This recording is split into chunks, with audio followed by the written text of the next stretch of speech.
हाय, good morning दोस्तों। सबको मेरा नमस्कार। जय हिंद, जय भारत। मैं के आर बुनकर, जीव विज्ञान का एक शिक्षक, लक्ष्य एकेडमी 88 में आपका हार्दिक अभिनंदन करता हूँ। आज अपन जीव विज्ञान के बारे में एक टॉपिक जो रिप्रोडक्शन के नाम से जाना जाता है, जिसको जनन कहते हैं या प्रजनन कहते हैं, 10th, 12th और रीट की दृष्टि से काफ़ी ही महत्वपूर्ण या उपयोगी टॉपिक है, उसके बारे में चर्चा करेंगे। अगर आपको चैनल पसंद आए तो लाइक, सब्सक्राइब और शेयर जरूर करें। आज का अपना टॉपिक है जनन।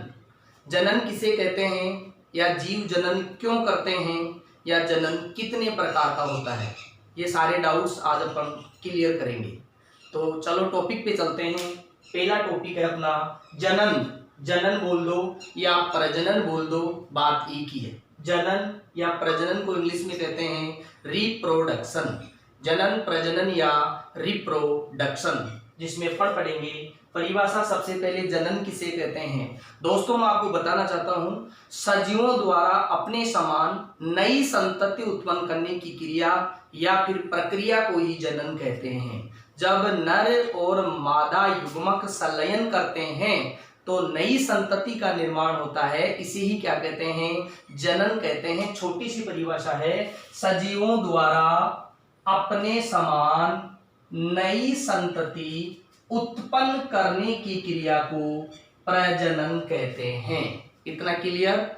इसके बाद में नेक्स्ट टॉपिक है आवश्यकता, कि जीवों को जनन करने की आवश्यकता क्यों पड़ती है। जीव जनन क्यों करते हैं? जीव जनन इसलिए करते हैं अपनी जाति की निरंतरता व अस्तित्व को बनाए रखने के लिए जीव क्या करते हैं, जनन करते हैं। जीव अपनी जाति की निरंतरता व अस्तित्व को बनाए रखने के लिए जीव क्या करते हैं, जनन। सबसे इंपॉर्टेंट है, जीव जनन क्यों करते हैं, अपनी जाति की निरंतरता और अस्तित्व को बनाए रखने के लिए जीव क्या करते हैं, जनन। अब जो जनन है उसके प्रकार, जनन रिप्रोडक्शन दो प्रकार का होता है, एक लैंगिक जनन और एक अलैंगिक जनन। लैंगिक जनन को कहते हैं सेक्सुअल रिप्रोडक्शन और अलैंगिक जनन को कहते हैं एसेक्सुअल रिप्रोडक्शन। पहले मैं परिभाषा बता देता हूं, फिर दोनों में अंतर भी एक साथ ही बता दूंगा, एक साथ दोनों चीजें क्लियर करवा दूंगा।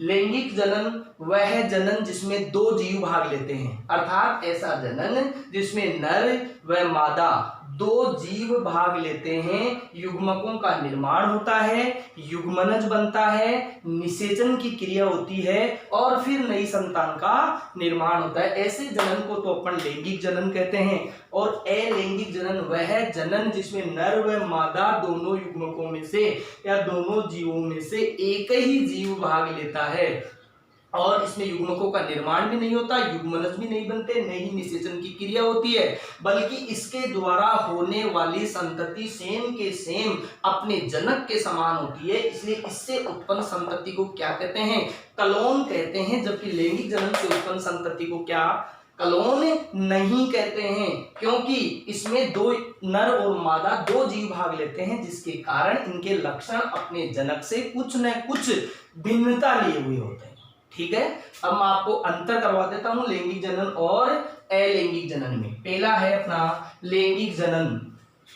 किसमें लैंगिक जनन में, इसमें दो जीव भाग लेते हैं, इसमें दो जीव भाग लेते हैं। लैंगिक जनन में कितने जीव भाग लेते हैं, दो जीव। इसमें दो जीव भाग लेते हैं और इसमें एक जीव भाग लेता है। इसमें एक ही जीव भाग लेता है, चाहे वो नर हो या फिर वो क्या हो, मादा। इसमें एक ही जीव भाग लेता है, इसमें दो जीव भाग लेते हैं। दूसरा है, इसमें युग्मकों का निर्माण होता है। इसमें किसका निर्माण होता है भाई, युग्मकों का। इसमें युग्मकों को गैमेट कहते हैं। इसमें युग्मकों का निर्माण होता है। इसमें युग्मक बनते हैं। जब दो जीव भाग लेंगे तो युग्मक बनेंगे, एक नर युग्मक होगा और एक क्या होगा, मादा युग्मक। इसमें युग्मकों का निर्माण होता है और इसमें युग्मकों का निर्माण नहीं होता है। इसमें युग्मकों का निर्माण नहीं होता है। इसमें युग्मकों का निर्माण नहीं होता है। इसका मतलब या तो इसमें एक अकेला नर भाग लेगा तो नर युग्मक होंगे, या मादा युग्मक मादा भाग लेगा तो मादा युग्मक, उसी से संपूर्ण जीव का निर्माण होगा। अब देखो, युग्मकों का जब निर्माण होगा तो युग्मनज बनेगा। युग्मनज बनेगा, दोनों युग्मक संलयन की क्रिया करेंगे तो इसमें युग्मनज का निर्माण होता है। किसका? युग्मनज, जाइगोट। युग्मनज को क्या कहते हैं अंग्रेजी में? जाइगोट। इसमें युग्मनज का निर्माण होता है। युग्मकों का निर्माण भी होता है और किसका निर्माण होता है? युग्मनज का। इसमें युग्मनज का निर्माण होता है। और इसका तीसरा पढ़ेंगे अपन, अलैंगिक जनन का। इसमें जब दो युग्मक भाग नहीं लेते तो युग्मकों का निर्माण युग्मनज का निर्माण भी नहीं होगा। इसमें युग्मनज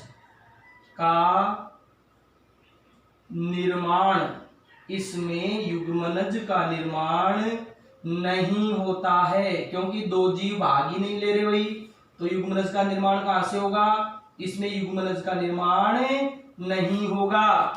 और जब इसमें दो जीव भाग लेते हैं युग्मकों का निर्माण होता है, युग्मनज का निर्माण होता है ना। और युग्मकों के संलयन की क्रिया भी होगी, युग्मनज का निर्माण होगा तो क्या होगा? युग्मकों का संलयन होगा।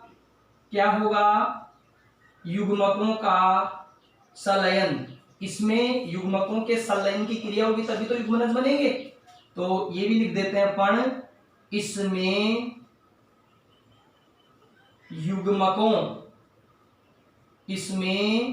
गैमेट युग्मकों का संलयन होता है।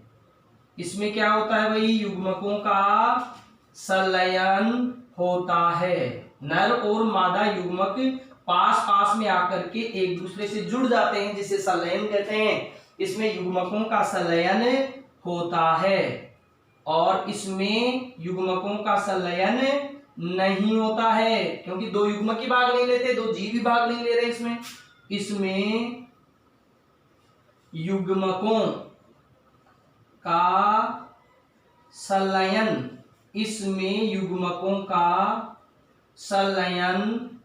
नहीं होता है। इसमें युग्मकों का क्या नहीं होता भाई? संलयन नहीं होता है। अब देखो, जब इसमें युग्मकों का संलयन होगा तो निषेचन की क्रिया होगी भाई। युग्मकों का संलयन होगा तो निषेचन की क्रिया भी होगी ना। तो अपन लिखेंगे इसमें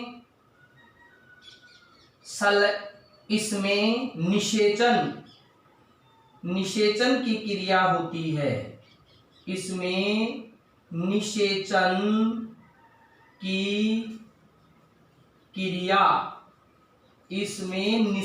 की क्रिया होती है। निषेचन किसे कहते हैं?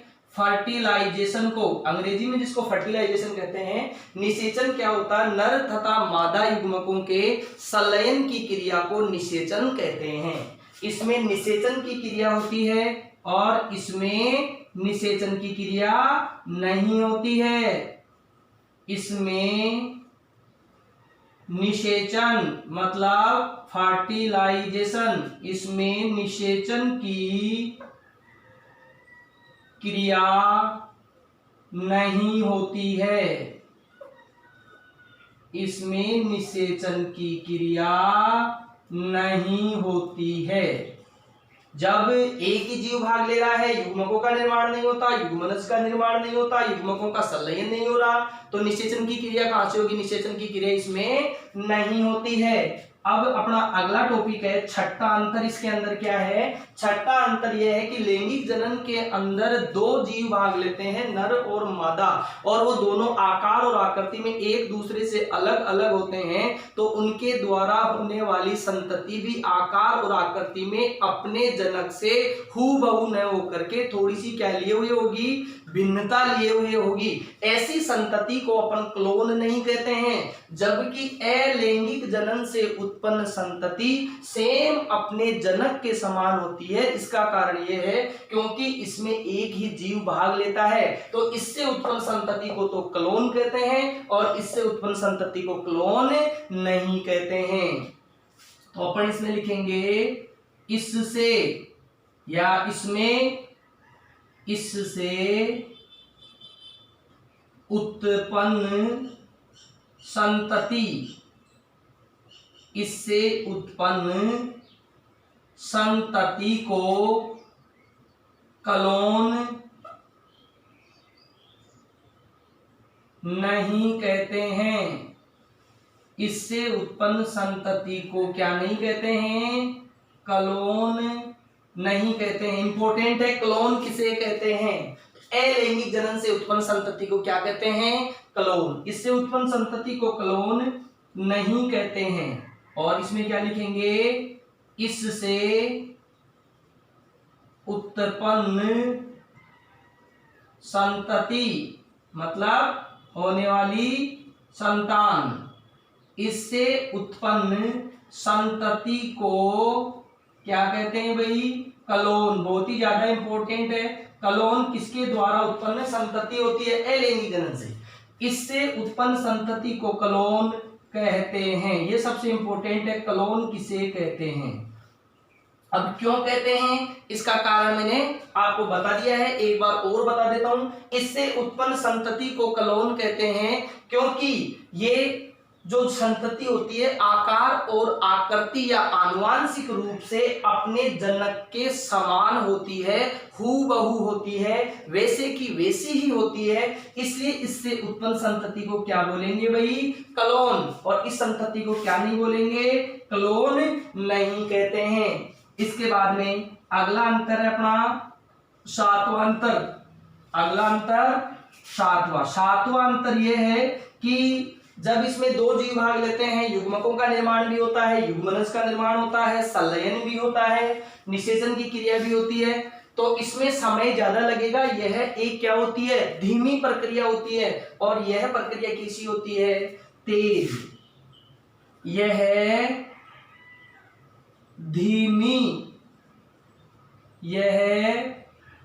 धीमी प्रक्रिया होती है। लैंगिक जनन की प्रक्रिया कैसी होती है? धीमी। यह धीमी प्रक्रिया होती है। और यह प्रक्रिया कैसी होती है भाई? तेज। यह प्रक्रिया कैसी होगी? तेज होती है। यह तेज प्रक्रिया होती है। यह प्रक्रिया क्या होती है? तेज। यह तेज प्रक्रिया होती है। और यह प्रक्रिया कैसी होती है? धीमी प्रक्रिया होती है। अब इनके मैं एग्जाम्पल बता देता हूं आपको, उदाहरण बता देता हूं। उदाहरण भी कभी कभी एग्जाम में पूछा जाता है, अलैंगिक जनन के और लैंगिक जनन के क्या उदाहरण। उसके बाद में आप वीडियो को रोक करके इसका क्या ले लेना? स्क्रीनशॉट ले लेना। तो देखो इसके उदाहरण में क्या आते हैं। इसके उदाहरण में लगभग बहुकोशिकीय जीव या जिनको अपन यूकैरियोटिक जीव कहते हैं, तो अपन इसमें कह सकते हैं समस्त बहुकोशिकीय जीव। ज्यादातर सारे के सारे बहुकोशिकीय जीव आ जाते हैं, तो मैं लिख देता हूं इसमें बहुकोशिकीय जीव। और उनमें क्या क्या आता है वो बता देता हूं। समस्त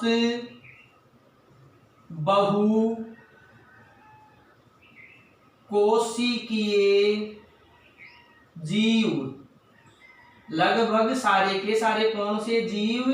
बहुकोशिकीय जीव, समस्त बहुकोशिकीय जीव। अब समस्त बहुकोशिकीय जीवों में कौन कौन आता है? जैसे मानव, मानव बहुकोशिकीय है। यूकेरियोटिक प्राणी है, शरीर बहुत सारी कोशिकाओं से मिलकर बना होता है। मानव है, अपन कह सकते हैं गाय है, बिल्ली है,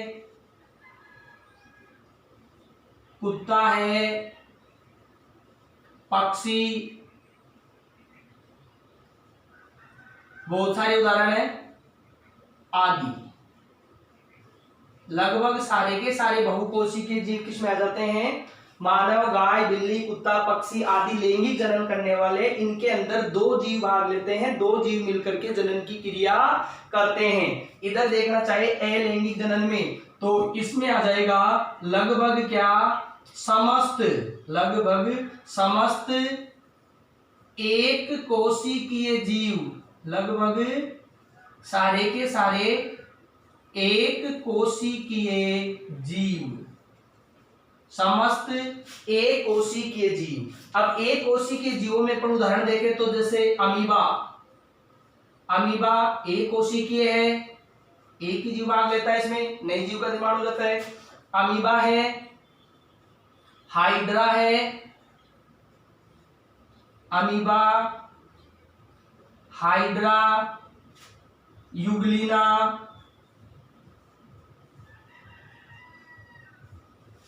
पैरामीशियम, पैरामीशियम और प्लेनेरिया, प्लेनेरिया आदि। इन सभी जीवों में जनन किसके द्वारा होता है? प्लेनेरिया में, अमीबा में, हाइड्रा में, यूग्लिना में, पैरामीशियम में, इन सब के अंदर जो जनन होता है वो किसके द्वारा होता है? अलैंगिक जनन होता है। तो एक बार आप इसको वीडियो को रोक करके इसका स्क्रीनशॉट ले लीजिए, फिर उसके बाद में मैं आपको पूरा वीडियो एक बार फिर से समझा देता हूं।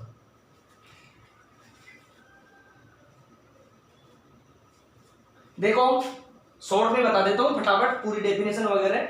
जनन या प्रजनन, रिप्रोडक्शन सजीवों में होने वाली वह प्रक्रिया जिसके द्वारा वो नई संतति का निर्माण करते हैं, जनन कहलाती है। या सजीवों द्वारा उत्पन्न नई संतति को क्या कहते हैं? जनन। अब जीव जनन क्यों करते हैं? अपनी जाति की निरंतरता या स्थायित्व को बनाए रखने के लिए जीव क्या करते हैं? जनन करते हैं। रेगुलरिटी को बनाए रखने के लिए जीव क्या करते हैं? जनन। अब जनन मुख्यतः दो प्रकार का होता है, एक लैंगिक जनन और एक अलैंगिक जनन, सेक्सुअल रिप्रोडक्शन और एसेक्सुअल रिप्रोडक्शन। जो लैंगिक जनन होता है, लैंगिक जनन किसे कहते हैं? वह जनन जिसमें दो जीव भाग लेते हैं, युग्मकों का निर्माण होता है, युग्मनज बनते हैं, निषेचन की क्रिया होती है, उत्पन्न संतति को कलोन नहीं कहते हैं। वो सारे के सारे कौन से जनन में आते हैं? लैंगिक जनन में। अब दोनों में अंतर पढ़ लेते हैं अपन। इसमें दो जीव भाग लेते हैं, लैंगिक जनन में दो जीव भाग लेते हैं। इसमें एक जीव लेगा, या तो नर हो या मादा हो। इसमें युग्मकों का निर्माण होता है, इसमें युग्मकों का निर्माण नहीं होता है। इसमें युग्मनज का निर्माण होता है, इसमें युग्मनज का निर्माण नहीं होता है। इसमें युग्मकों का संलयन होता है। जब युग्मकों का संलयन होगा तभी तो युग्मनज बनेंगे। युग्मकों का संलयन, इसमें युग्मकों का संलयन भी नहीं होता है। इसमें निषेचन की क्रिया होती है और इसमें निषेचन की क्रिया नहीं होती है। इससे उत्पन्न संतति को कलोन नहीं कहते हैं, जबकि इससे उत्पन्न संतति को क्या कहते हैं? कलोन। क्योंकि मैं पहले बता चुका, आपको फिर बता रहा हूं, बार बार बता रहा हूं कि इससे उत्पन्न संतति आकार और आकृति में अपने जनक के समान नहीं होती है, इसलिए इसे कलोन नहीं कहते। जबकि इससे उत्पन्न संतति आकार और आकृति में अपने जनक के समान होती है, इसलिए इसे क्या कहते हैं? कलोन। परिभाषा हो गई। अलैंगिक जनन से उत्पन्न संतति को कलोन कहते हैं। यह धीमी प्रक्रिया होती है, समय लगता है इसमें, और यह तेज प्रक्रिया होती है। उदाहरण है समस्त बहुकोशिकीय जीव, जैसे मानव, गाय, बिल्ली, कुत्ता, पक्षी आदि। और इसमें समस्त एक कोशिकीय जीव, एक कोशिकीय जीव में जैसे amoeba, hydra, Euglena, paramecium, planaria आदि। अब देखो अपना लैंगिक और अलैंगिक जनन पूरा हो गया। नेक्स्ट जो अपन वीडियो पढ़ेंगे उसके अंदर अलैंगिक जनन के प्रकार पढ़ेंगे, जैसे खंडन है, द्विखंडन है, बहुखंडन है, जो भी है पुनरुत्पन्न वगैरह अलैंगिक जनन के टाइप है वो अगले वीडियो में पढ़ेंगे। तब तक नमस्कार आप सबको, मेरा प्रणाम, जय हिंद, जय भारत।